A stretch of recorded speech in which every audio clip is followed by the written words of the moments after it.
Nesta parte de aplicação da doutrina, Paulo tratou da unidade da igreja e da pureza da igreja. Agora, nesta última parte da carta, Paulo vai falar sobre novos relacionamentos da igreja. Então, aquilo que ele aplicou da doutrina, ele disse que a consequência do aprendizado das verdades eternas de Deus produzem na igreja unidade, produzem na igreja pureza e produzem na igreja novos relacionamentos. Todo o restante dessa carta, a partir do verso 18, ele vai falar desses novos relacionamentos. E esses novos relacionamentos vão estar divididos em dois segmentos distintos: relacionamentos visíveis e relacionamentos invisíveis. Relacionamentos com amigos e irmãos e relacionamentos com inimigos. Vocês percebem que a relação agora é entre marido e mulher, entre pais e filhos, e entre patrões e empregados. Relações tangíveis, concretas, visíveis, com pessoas à nossa imagem, à nossa semelhança. Depois Paulo passa para uma relação de cunho invisível, espiritual, quando nós temos que defrontar e confrontar e combater seres espirituais, invisíveis, intangíveis, com quem temos que lutar e guerrear. A nossa fé deve estar à altura dessas duas dimensões de relacionamento. Isso é um produto da plenitude do Espírito Santo de Deus na nossa vida. A vitória nessas relações. Esse texto que lemos, o verso 18, de certa forma, é o verso central dessa sessão, e os outros como que um desdobramento do verso 18. E no verso 18 você tem uma ordem, um imperativo e 4 verbos no particípio.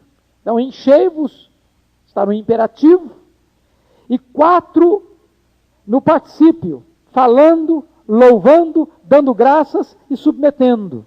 E por isso eu gostaria hoje de trabalhar esse texto dentro desta forma literária em que ele foi escrito. Primeira coisa que é importante observar, meus irmãos, é a importância suprema da obra do Espírito Santo na vida da igreja. Nesta carta, o apóstolo Paulo já abordou lá no capítulo 1, versículos 13 e 14, sobre o selo do Espírito.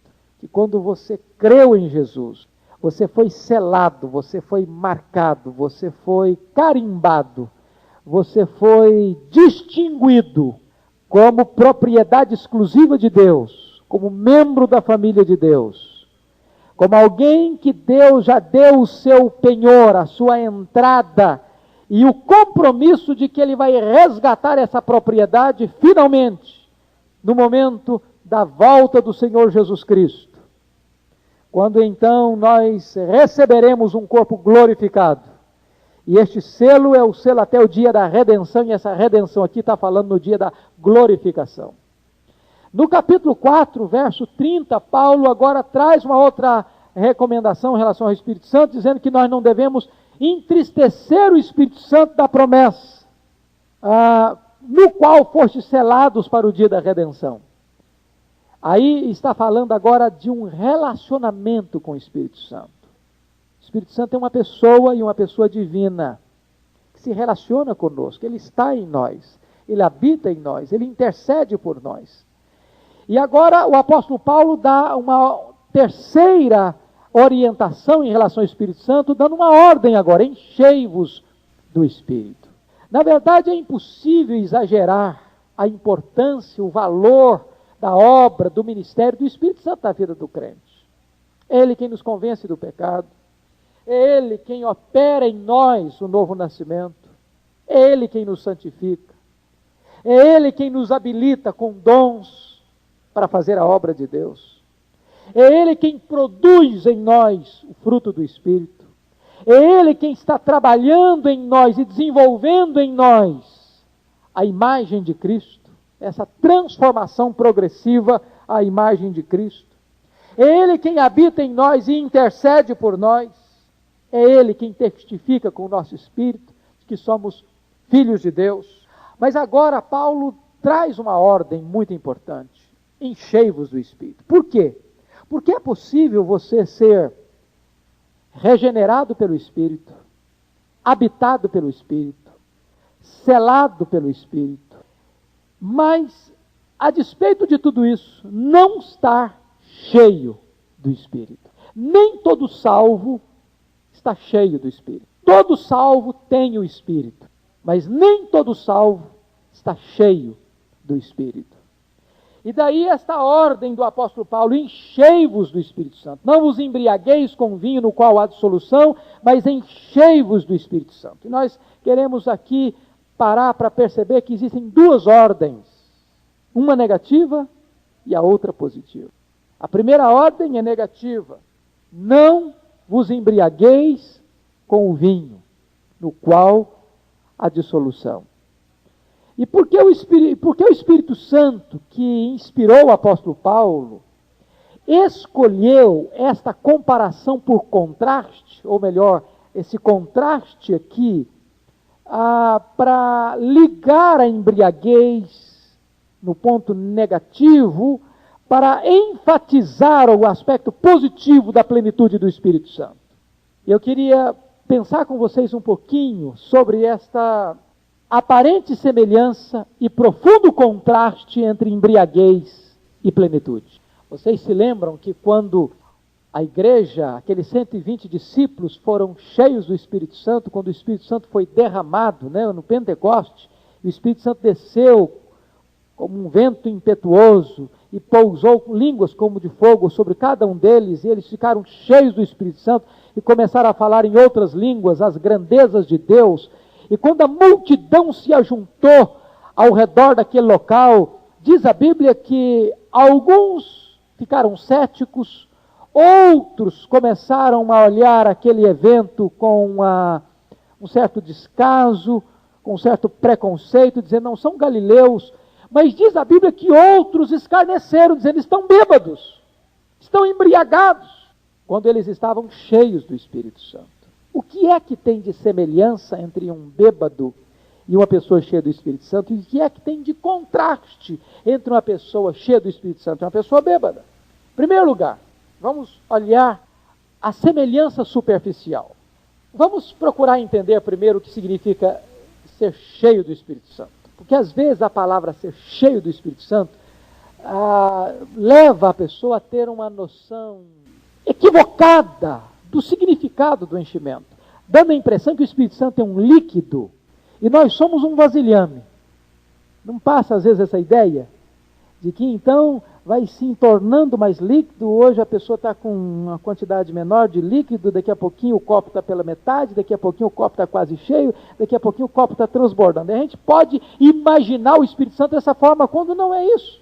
A palavra enchei-vos do Espírito Santo, a ideia aqui é de estar sob a influência do Espírito, sob o poder do Espírito. Ser cheio do Espírito é estar debaixo da influência, da ação e do poder do Espírito Santo. Então vamos ver a semelhança artificial. O que é que uma pessoa, quando nós dizemos que uma pessoa está bêbada, que ela está cheia de álcool? O que significa? Que ela está sob a influência e o poder do álcool. Então, o que é ser cheio do Espírito Santo? É estar sob a influência, a direção, o comando, o controle, o domínio e o poder do Espírito Santo.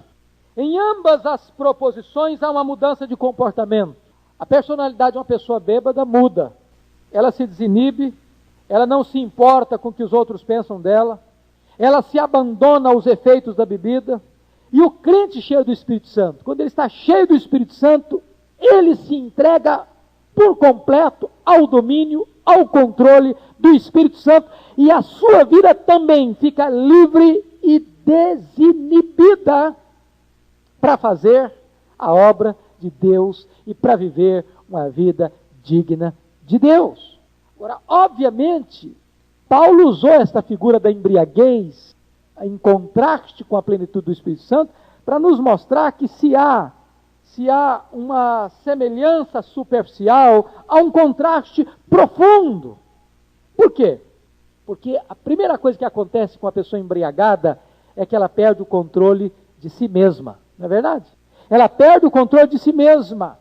Enquanto na plenitude do Espírito Santo a pessoa não perde o controle de si mesma, pelo contrário, uma pessoa cheia do Espírito Santo está totalmente dentro do controle do seu próprio eu. Por quê? O fruto do Espírito é o quê? Domínio próprio. Quando nós escutamos algumas pessoas dizendo que uma pessoa está em estado de êxtase, e ela está falando sem controle, ou ela está falando que não está sabendo o que está falando, e que nós não devemos incomodá-la porque ela está cheia do Espírito Santo, isso não tem fundamentação bíblica. Porque uma pessoa cheia do Espírito Santo, ela está no total controle da sua personalidade.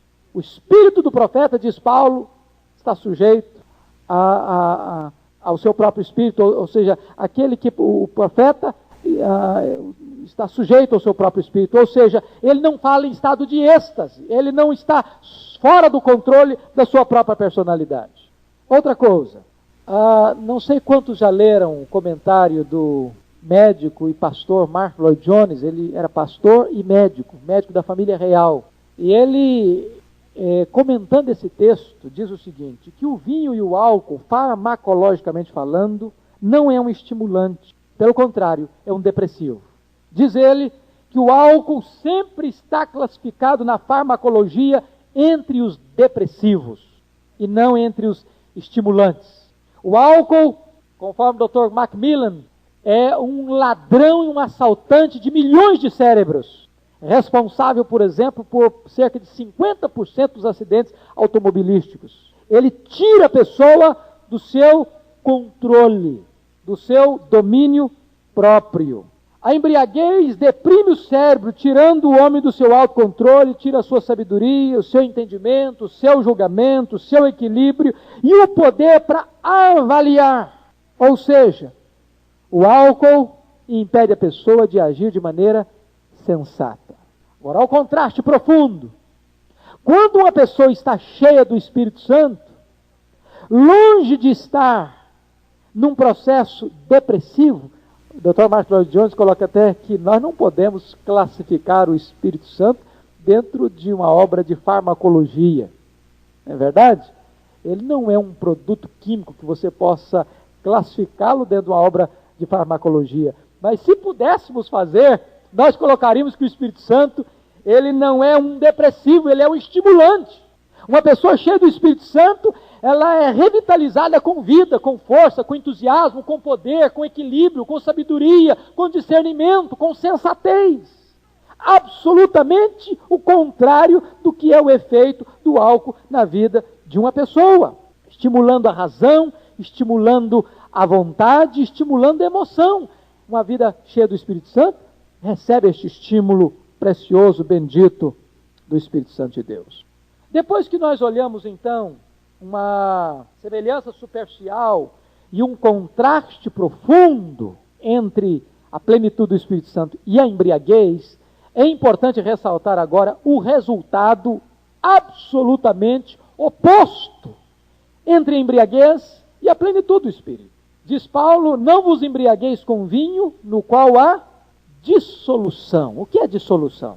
Dissolução é quando a pessoa perde o controle, as rédeas da sua vida, o equilíbrio, a sensatez, e se entrega sem freios, sem reservas, aos caprichos, à vontade da carne, se corrompe, maculando seu nome, a sua honra, seu caráter, sua vida.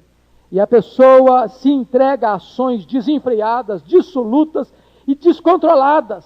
Perde o pudor, perde a vergonha, envergonha o lar, traz sofrimento, traz lágrima, traz separação, traz pobreza, traz opróbrio sobre a família.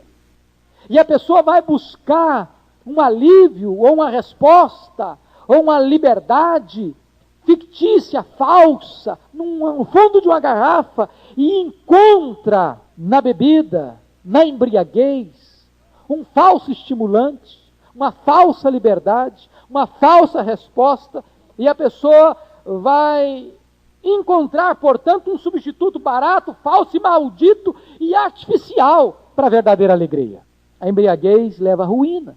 Eu já contei aqui, eu acho que todos vocês já conhecem esta lenda, mas só para firmar o que está dito aqui, vocês lembram daquela lenda que disse que o vinho e o álcool era a somatória da mistura de 4 tipos de sangue: o sangue do pavão, o sangue do leão, o sangue do macaco e o sangue do porco.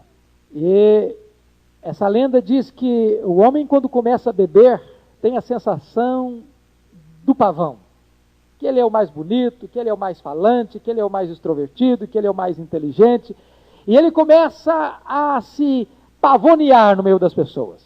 Daqui a pouquinho, o segundo estágio é o sangue do leão. O camarada vai ficar bravo, fica valente, fica forte, quer brigar com todo mundo, quer ser o rei da selva, e ele tem a sensação de que não tem nada e ninguém que possa detê-lo.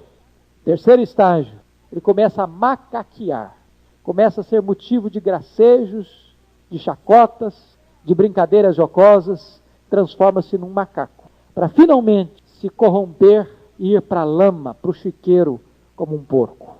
Eu creio que essa lenda ilustra muito bem o processo de degradação e de dissolução que a embriaguez leva a pessoa. Entretanto, irmão, o resultado da plenitude do Espírito Santo é absolutamente o contrário. Uma vez que uma pessoa está cheia do Espírito Santo, longe dela se embrutecer, dela se animalizar, o Espírito Santo a enobrece, a santifica, a enleva, a eleva, a humaniza e a transforma à imagem e à semelhança de Jesus. Não vos embriagueis com vinho, no qual há dissolução, mas enchei-vos do Espírito. E Paulo agora passa a falar então sobre os benefícios de uma vida cheia do Espírito Santo. Lembrem vocês que no verso 18 há uma ordem dupla, uma negativa e a outra positiva. A negativa é: não vos embriagueis com vinho. A positiva é: enchei-vos do Espírito Santo. E agora tem 4 verbos no particípio. E esses verbos que se levantam aqui como resultado, como produto, como consequência de uma vida cheia do Espírito Santo. Então vamos ver. Versículo 19a, Paulo diz: falando entre vós com salmos. Queria que, se você tem o hábito de grifar, grifasse falando entre vós. Portanto, Paulo está falando aí de comunhão, falando entre vós, com salmos. Paulo diz que o produto de uma vida cheia do Espírito Santo, o resultado de uma vida cheia do Espírito Santo, é uma comunhão plena, edificante entre os irmãos. Uma comunicação santa, saudável, edificante, espiritual. Ou seja, quando há choques, intrigas, mágoas, ressentimentos, rusgas, divisões, facções, isso implica, como Paulo diz lá em 1 Coríntios 3, que tem 2 sinais, de infantilidade e de carnalidade. Mas quando o Espírito Santo está dirigindo, e quando o Espírito Santo está agindo na vida da igreja, o que vai reinar é a comunhão. Vai cessar rusgas, vai cessar brigas, contendas, querelas, disputas, mágoas, ressentimentos. Agora, se você perceber, o contexto aqui é o contexto da adoração, a comunhão na adoração. Por isso ele está dizendo, falando entre vós com salmos. Eu não sei se você já percebeu, mas às vezes há salmos na Bíblia que eles não são totalmente dirigidos para Deus, mas estão dirigidos na horizontal. Querem ver um exemplo? É o Salmo 95. É um salmo de comunhão. O que está dito aí? Vinde. Ele está dizendo, vinde para quem? Para os irmãos. Vinde, cantemos ao Senhor com júbilo. Saiamos ao seu encontro. Celebremos o rocher da nossa salvação. Saiamos ao seu encontro com ações de graça. Vitoriemo-lo com salmos. Ou seja, quando você olha para os membros da sua congregação e convida-os a louvar a Deus, convida-os a entrar neste clima bendito de adoração, de louvor, de exaltação ao Senhor. esta comunhão precisa existir no meio da igreja, se ela está verdadeiramente cheia do Espírito Santo de Deus. A segunda marca de uma vida cheia do Espírito Santo está aí no versículo 19 ainda. Observe, por gentileza. Efésios 5:19. Veja você, falando entre vós, você pode grifar o entre vós aí, que define que a questão não é vertical, mas é horizontal, é fraternal, é comunhão. Mas agora, na parte B do verso 19, diz, entoando e louvando de coração ao Senhor. Então, ao Senhor, agora, o resultado da plenitude do Espírito Santo é a adoração. Comunhão e agora a adoração. Agora não é entre vós, mas agora é ao Senhor. E o que Paulo está querendo dizer com isso? Que o sinal de uma vida cheia do Espírito Santo, meus irmãos, é uma adoração viva, é uma adoração fervorosa, é uma adoração cheia de vigor, de entusiasmo, de vida. Aquilo que o Senhor Jesus Cristo disse para a mulher samaritana: Deus procura adoradores que o adorem de que maneira? Em espírito e em verdade. O que significa espírito aí? Não é Espírito Santo, é espírito com E minúsculo. Ou seja, é quando você adora Deus com a plenitude do seu ser, com todo o seu coração, com toda a sua razão, com toda a sua emoção, com toda a sua vontade. Eu tenho muito medo, e eu gosto muito daquilo que o pastor Otto Guanais Dourado ensinava sempre nos congressos em que ele pregava. Nós temos que tomar muito cuidado, às vezes, como igreja histórica que somos, e que temos tanto zelo pela questão doutrinária, e é bom ter mesmo. E às vezes somos levados a pensar que o culto racional é o culto dirigido apenas à mente. E não é isso que a Bíblia quer ensinar. O culto, ele é dirigido à mente, ele é dirigido à emoção e ele é dirigido à vontade. Nós não podemos dissecar o ser humano e separar o ser humano ao ponto de, não, eu não posso ter emoções. O que nós temos que combater fortemente é o emocionalismo. Mas nós não podemos ter medo das emoções, de forma alguma. Aliás, o texto que lemos hoje de Joel nos manda a rasgar o coração, a chorar, a orar, a jejuar, a colocar a nossa vida diante de Deus com todo o nosso ser, com todo o nosso coração. Então, Paulo está dizendo que a adoração, ela precisa ser marcada pelo entendimento, pela emoção e também pela vontade. Veja você que a expressão que ele usa aí no verso 19 é a seguinte: entoando e louvando, de que forma? De coração ao Senhor. Não pode ser algo frio, não pode ser algo mecânico, não pode ser algo engessado, não pode ser aquele culto decoreba, onde você já sabe com antecedência o que vai acontecer, já está tão programado, tão estabelecido e engessado, que se você não for, você sabe o que aconteceu. Mas é de coração, é algo que brota também da sua alma, cheia de fervor, cheia de amor, cheia de entusiasmo pelo Senhor. Portanto, queridos, é muito importante entender isso. Um culto vivo não pode ser um culto carnal. O que é um culto carnal? É um culto onde eu vou para a presença de Deus e canto, e oro, e prego, e escuto, e oferto. Mas a minha vida não está ali. Eu faço uma dicotomia entre o serviço litúrgico e a minha vida fora do templo. Hoje, na reunião de oração, nós lemos sobre isso, no livro do profeta Amós, capítulo 5. Quando o povo ia ao templo, sacrificava, ofertava, cantava, tocava e fazia, acontecia, Deus diz: buscai ao Senhor e vivei. Eu não aceito o que vocês estão fazendo, porque a vida de vocês não está aprovando, não está referendando o culto de vocês.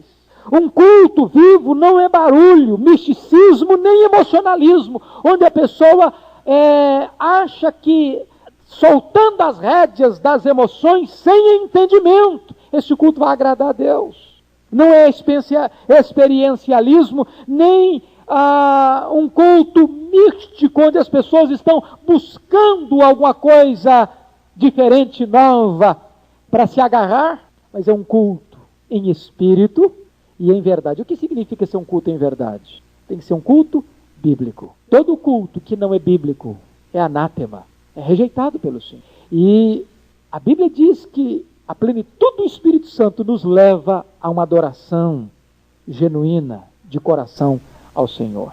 Mas há uma terceira marca de uma vida cheia do Espírito Santo, está aí no versículo 20. Observe você. Dando sempre graças por tudo a nosso Deus e Pai, em nome de nosso Senhor Jesus Cristo. Então a terceira característica de uma pessoa cheia do Espírito Santo é gratidão. Gratidão. E nós precisamos entender isso, meus irmãos, que um crente cheio do Espírito Santo não é um crente murmurador, cheio de queixas, de reclamações. Você conhece aquele tipo de gente que se você perguntar para ele 200 vezes durante o dia, como é que você vai? Ele sempre está reclamando de alguma coisa. Isso se torna um hábito, se torna um vício. Quando na verdade a Bíblia está dizendo que uma vida cheia do Espírito Santo, ela está cheia de gratidão. Pare para pensar quanta coisa boa Deus tem dado a você. Isso é tremendo. Sabe, irmãos, às vezes a gente precisa sair do nosso casulo para entender as coisas. Quantas vezes você não valoriza a saúde que você tem? Porque às vezes nunca foi dado a ir para os hospitais, visitar os enfermos. Se você tivesse o hábito de ir uma vez por semana num hospital, visitar os enfermos, você seria mais grato pela saúde que tem. Quantas vezes você chega num leito?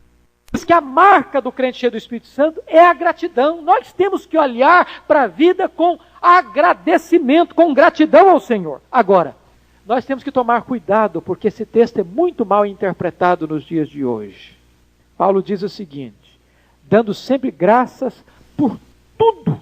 E há alguns escritores que querem entender tudo, tudo mesmo. E precisamos entender tudo à luz do seu contexto. Porque tem muita gente ensinando hoje que nós temos que dar graças até pelo mal moral. E nós não podemos dar graças a Deus pelo mal moral. Por exemplo, um marido não pode agradecer a Deus pelo adultério da esposa. Uma esposa não pode agradecer a Deus pela embriaguez do marido. Um pai e uma mãe não podem agradecer a Deus porque o filho caiu nas drogas ou na prostituição. Eu não posso agradecer a Deus porque as autoridades constituídas se corromperam, se entregaram à ganância e usurparam e aviltaram o poder que lhes foi delegado para agir com justiça e com honradez. Não posso dar graças a Deus pelo mal moral. Portanto, quando Paulo está dizendo aí, dando sempre graças por tudo a nosso Deus e Pai, Paulo não está pensando que nós temos que agradecer a Deus pelo mal moral. Semelhante sugestão é uma insensatez e uma blasfêmia. Quando nós agradecemos a Deus, que pela sua soberania e bondade pode até transformar o mal em bem, como aconteceu lá com os irmãos de José. José disse: vocês intentaram o mal contra mim, mas Deus o transformou em bem para a conservação da vida de vocês. Ou quando lemos em Romanos 8, 28, sabemos que todas as coisas cooperam para o bem daqueles que amam a Deus. Nós estamos dando graças porque Deus é Deus, por Deus ser Deus, estar no controle da nossa vida, mas não estamos dando graças pelo mal que Deus abomina. Até porque, se nós formos dar graças a Deus pelo mal moral, seria uma insensibilidade da nossa parte. Imagine você, uma mulher aflita chegando para você pedindo ajuda, socorro, porque o marido dela está vivendo em adultério e vocês não vão dar graças a Deus porque o teu marido está em adultério. Seria uma insensibilidade. Vamos imaginar que um pai chega para você aflito, pedindo ajuda, socorro, porque o filho dele caiu nas teias das drogas e vocês, não, nós temos que dar graças a Deus porque seu filho está nas drogas. Seria uma insensibilidade. Seria, mais do que isso, a incapacidade até de chorar com os que choram. Mais do que isso, essa atitude desculpa o pecado e encoraja o mal, enquanto a Bíblia diz que eu tenho que odiar o mal e resistir o diabo. O mal é uma abominação para o Senhor e não podemos louvar ao Senhor ou dar-lhe graças por aquilo que Ele abomina. O próprio contexto sugere o que é tudo, dando sempre graças por tudo a nosso Deus e Pai, em nome de nosso Senhor Jesus Cristo. É dar graças ao Pai em nome de Jesus. Tudo aquilo que não for compatível com o louvor ao Pai em nome de Jesus, não devemos dar graça. Eu certa feita, eu acho que eu já contei isso aqui, fui pregar numa grande igreja no Brasil, e quando eu terminei o meu sermão, um grupo de jovens da mocidade me procurou e me levou para o gabinete pastoral e botou o dedo, um dos jovens botou o dedo no meu nariz e disse: nós não podemos tolerar um sermão como o senhor pregou hoje na nossa igreja. O senhor é um homem retrógrado e atrasado. E eu fiquei muito espantado com a bravura do moço. E ele me confrontou duramente. E ele justificou: o senhor está pensando o quê? Nós somos jovens do século XX. Somos jovens universitários. Nós podemos e devemos curtir sim a nossa vida, a nossa juventude. Que mal existe nós saímos no sábado para tomar o nosso chopp no barzinho, domingo estamos na igreja numa boa. Qual o problema de nós irmos num baile e nos divertirmos? Somos jovens, a juventude é uma só, a juventude passa. E eu olhei para aquele jovem e disse para ele duas coisas, só duas, à luz desse texto aqui. Disse: moço, só quero lhe dar dois testes. Primeiro teste é 1 Coríntios 10:31. Portanto, quer comais, quer bebais, quer façais qualquer outra coisa, fazei tudo para a glória de Deus. Eu disse para ele: se você for para a boate, se você for para o barzinho tomar cerveja e dançar e fazer acontecer para a glória de Deus, pode ir. Mas tem que ser para a glória de Deus. Eu duvido que consiga. Mas se for para a glória de Deus, pode ir. Segundo teste está em Colossenses 3,17. E tudo que fizerdes, seja em palavra, seja em ação, fazei-o em nome do Senhor Jesus Cristo, dando por isso graças a Deus Pai. Eu disse: se você for encher a cara em nome de Jesus e dando graças a Deus, pode ir. Agora tem que ser em nome de Jesus. Estou aqui enchendo a cara em nome de Jesus e para a glória de Deus. Se conseguir, para fazer. O que eu não esperava é que Deus me levasse àquela igreja de volta daí a alguns anos. Eu cheguei àquela igreja e de repente uma senhora se aproximou de mim e me fez aquela pergunta constrangedora: o senhor se lembra de mim?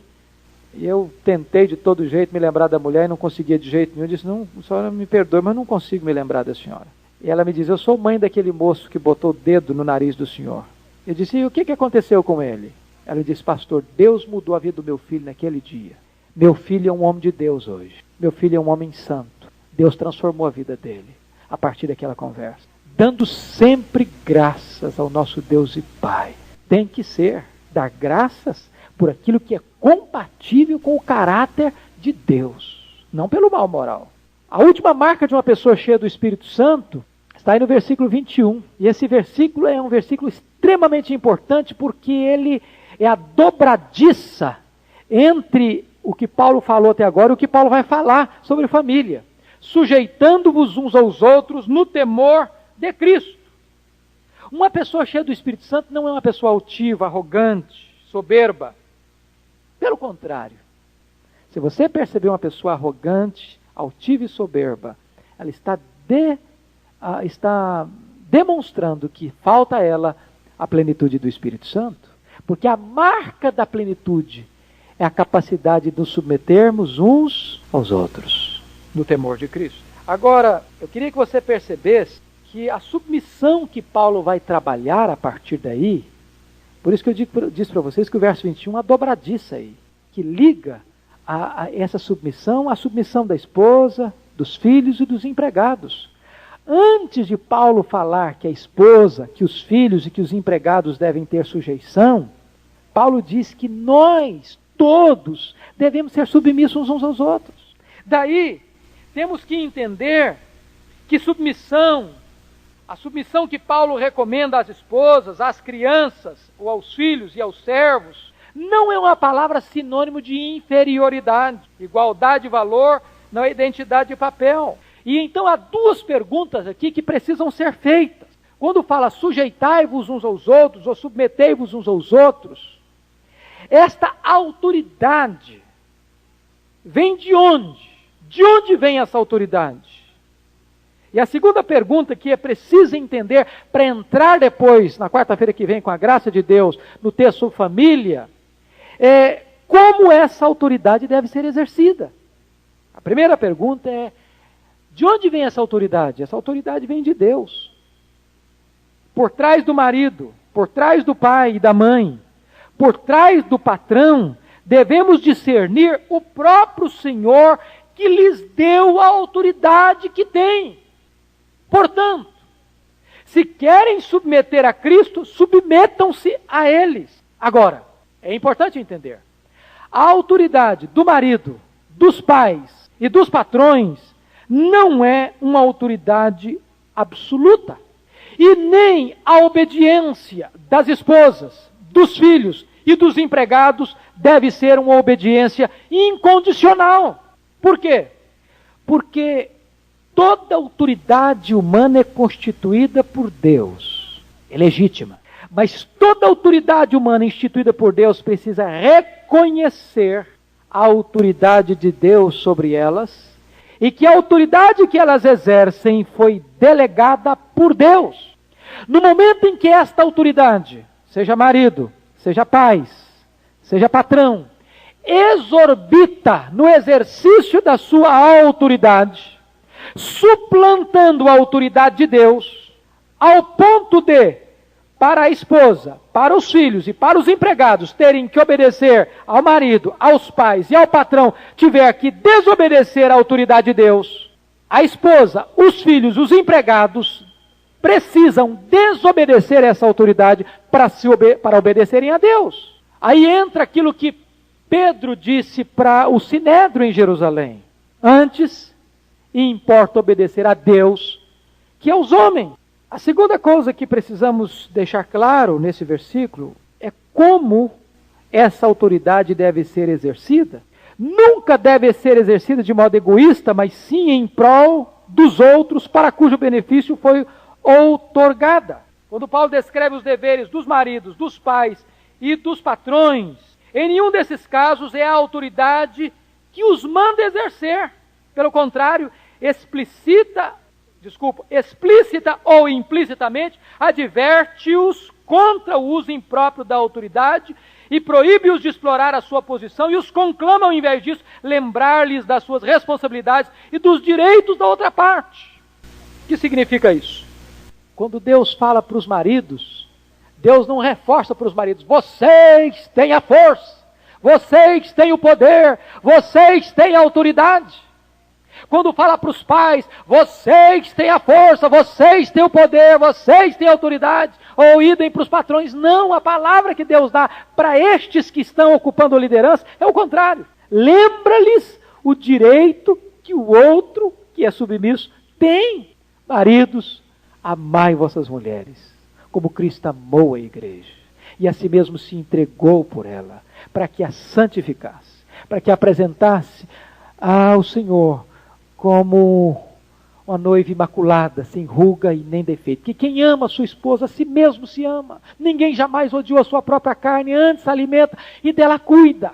Olha que coisa fantástica que Deus está falando quando Ele fala para a esposa, Ele diz: esposa, sede submissas ao seu próprio marido, como a igreja o é a Cristo. E aí, o Senhor equilibra, o apóstolo Paulo equilibra esta questão da submissão e de uma autoridade compassiva, bondosa e cheia de misericórdia. O que Paulo quer ensinar para nós? O que Paulo quer ensinar para nós é que um marido cheio do Espírito Santo é um marido que ama a sua mulher. O que Paulo quer ensinar para nós? Paulo quer ensinar para nós que uma esposa cheia do Espírito Santo, ela se submete ao seu marido. O que Paulo quer nos ensinar? É que pais cheios do Espírito Santo não provocam seus filhos a ira, mas criam-os na admoestação e na disciplina do Senhor.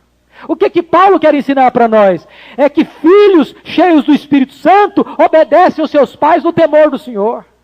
Que patrões cheios do Espírito Santo não esmagam os seus empregados, e que empregados cheios do Espírito Santo trabalham para os seus patrões como se estivesse trabalhando para o próprio Deus. O que Paulo está dizendo é que a vida cheia do Espírito Santo rege os nossos relacionamentos. E eu termino, irmãos, com o último ponto. Eu só queria chamar a sua atenção para essa palavra: enchei-vos do Espírito. Esse verbo aqui tem 4 características na língua original que precisam ser destacadas para o nosso ensino. Em primeiro lugar, está no imperativo. Ser cheio do Espírito Santo não é uma opção, é uma ordem. Não é uma condicional, é um mandamento. Portanto, um crente não cheio do Espírito Santo está pecando, está desobedecendo a uma ordem divina. Olha que seriedade que isso tem. Quando nós achamos que um crente cheio do Espírito Santo é a exceção, quando devia ser a regra. Certa feita, o Dr. Billy Graham, pregando numa igreja da Convenção Batista do Sul, ele chegou naquela igreja e foi comunicado a ele que naquele domingo estava sendo disciplinado um diácono por problema de embriaguez. O Dr. Billy Graham disse: vocês estão cobertos de razão, este diácono precisa ser disciplinado mesmo. Mas a pergunta que eu faço aos irmãos: quantos diáconos estão sendo exortados e disciplinados por não estarem cheios do Espírito Santo? Porque a ordem é a mesma. Existem duas ordens no texto, uma negativa, outra positiva. A negativa é: não vos embriagueis. A positiva é: enchei-vos do Espírito Santo. Quantas vezes, meus irmãos, nós achamos que pecado está reduzido ou limitado apenas a um aspecto estreito, quando não ser cheio do Espírito Santo é pecado, é desobediência a uma ordem de Deus. Segundo lugar, o verbo está na forma plural, enchei-vos. O que Paulo quer dizer com isso? Que a plenitude do Espírito Santo não é um privilégio de apenas um grupo seleto da igreja de Deus, mas que é uma bênção que está disponível a todos os crentes nascidos de novo. Terceiro, esse verbo está na voz passiva na língua grega. Portanto, deveria ser escrito assim: deixai o Espírito Santo encher-vos. O que Paulo quer ensinar com isso?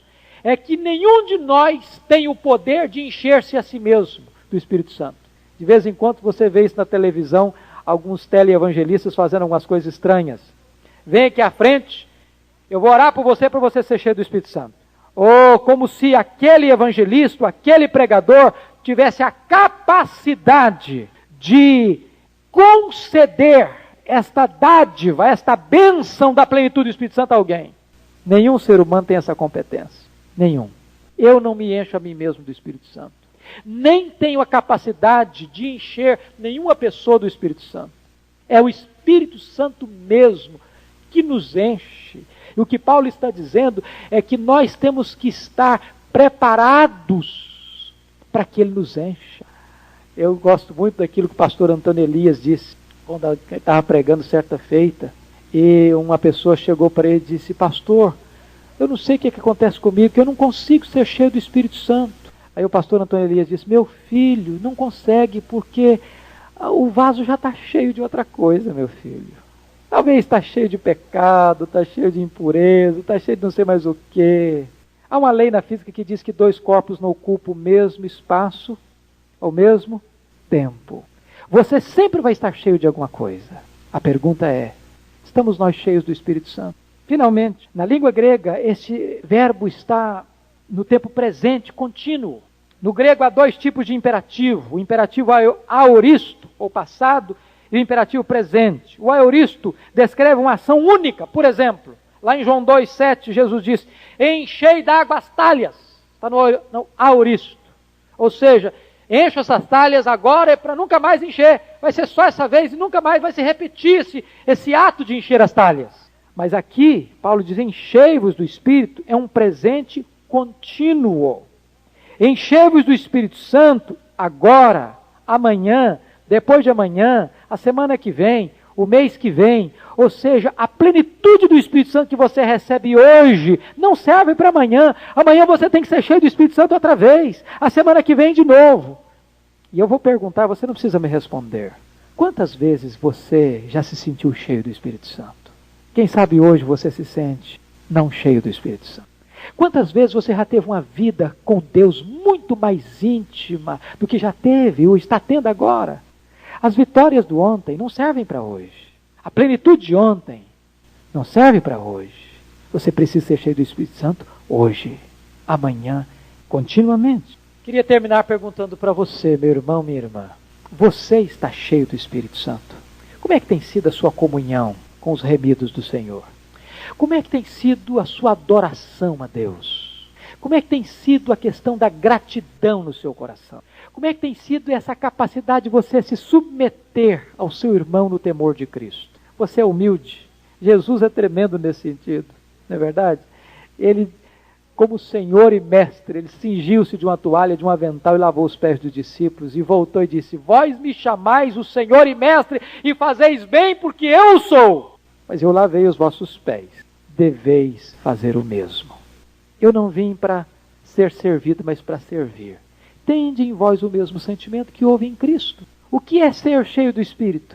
É ter o caráter de Cristo, é viver uma vida cristocêntrica. Você tem estado cheio do Espírito Santo? Eu termino aqui com uma ilustração interessante que o Dr. Billy Graham usa num dos seus sermões, daquele texto lá de Eliseu, que estava cortando árvores com os seus moços. E de repente um dos moços que estava ali lenhando, perdeu o machado, e o machado caiu e foi para o fundo do rio. E veio para Eliseu e diz: ai meu senhor, eu perdi o meu machado. Diz a Bíblia que Eliseu foi lá e orou, e por um milagre de Deus, o machado flutuou. O homem pegou o machado e continuou o seu trabalho. Muitas vezes, nós estamos tentando lenhar e cortar árvores e fazer a obra só com o cabo do machado. O machado já caiu do fundo do rio há muito tempo. E a gente está tentando fazer a obra de Deus só com o cabo do machado. E não dá, irmãos. A obra de Deus precisa ser feita no poder de Deus, no poder do Espírito Santo de Deus. É hora de buscar de volta o machado. É hora de buscar de volta a plenitude do Espírito Santo. E buscá-la continuamente. Que Deus nos ajude. Amém.